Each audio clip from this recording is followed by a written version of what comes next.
విశాఖకు ప్రధాని Narendra Modi, CM Chandrababu, deputy CM Pawan శనివారం జరగబోయే ప్రపంచ యోగా దినోత్సవంలో పాల్గొనేందుకు నేడు ప్రధాని మోదీ సాయంత్రం 6:40 విశాఖ చేరుకోనున్నారు. ఆయనకు స్వాగతం పలికేందుకు సాయంత్రం 5:30 గంటలకు CM Chandrababu, deputy CM Pawan Visakha చేరుకుంటారు.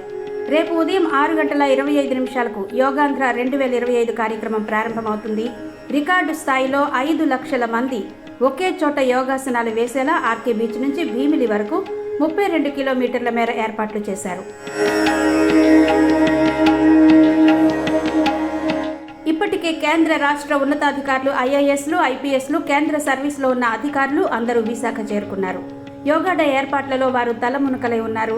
ప్రధానమంత్రి నరేంద్ర మోదీ స్వయంగా యోగా చేయడానికి విశాఖపట్నం వస్తుండటంతో నగరంలో వేల మంది పోలీసులను మోహరించారు. ఎటువంటి అవాంఛనీయ ఘటనలు జరగకుండా గట్టి బందోబస్తు ఏర్పాట్లు చేశారు.